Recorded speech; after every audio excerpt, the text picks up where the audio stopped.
नमस्कार दोस्तों, आज मैं आपके लिए कुछ इंटरेस्टिंग लेके आई हूँ। मुझे यूट्यूब पे बहुत अच्छी चीज़ मिली है, तो चलिए जानते हैं उसके बारे में।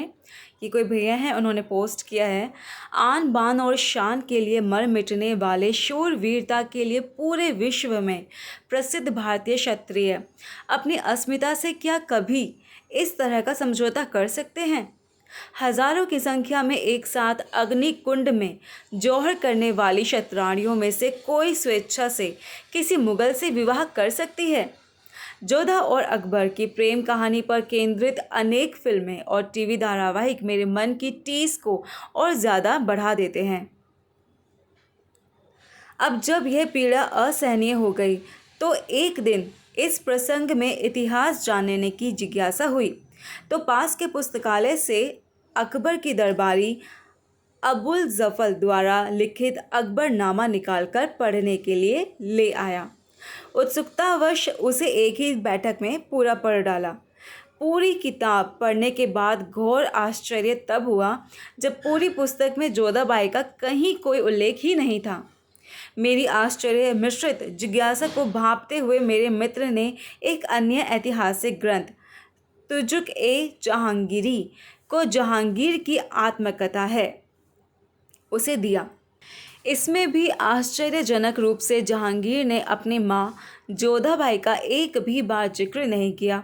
हाँ, कुछ स्थानों पर हीर कुंवर और हरकाबाई का जिक्र ज़रूर था।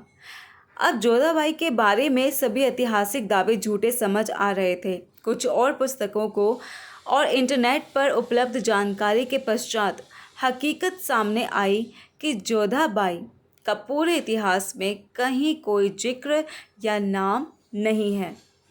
इस खोजबीन में एक नई बात सामने आई जो बहुत चौंकाने वाली है।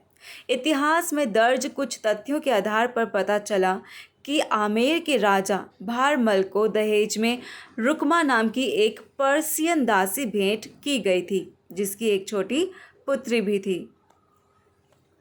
रुकमा की बेटी होने के कारण उस लड़की को रुकमा बिट्टी नाम से बुलाते थे।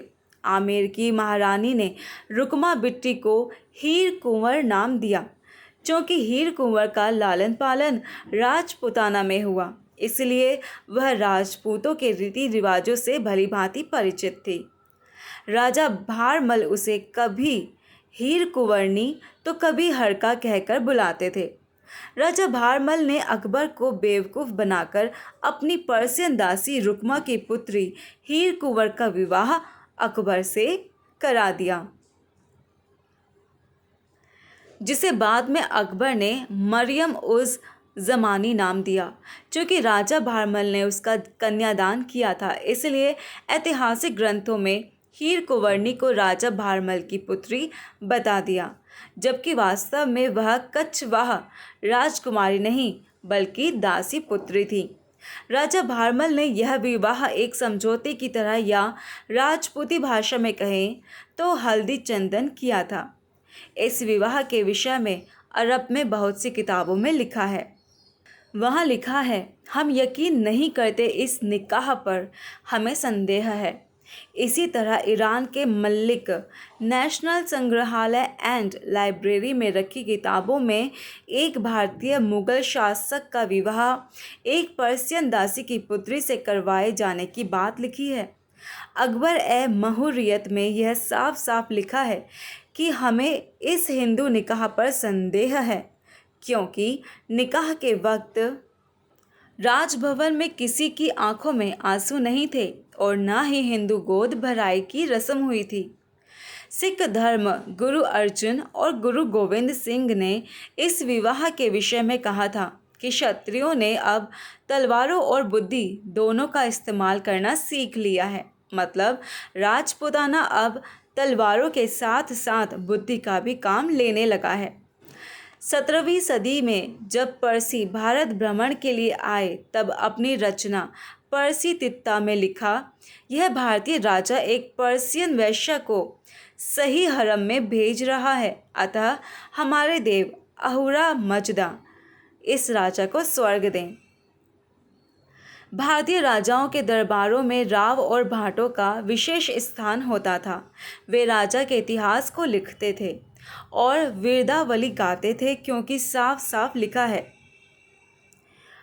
उन्होंने लिखा है, गढ़ आमेर आई तुर्कान फौजले, ग्याली पसवान कुमारी, राण राज्या राजपूता लेली इतिहास, पहली बार ले बिन लड़िया जीत।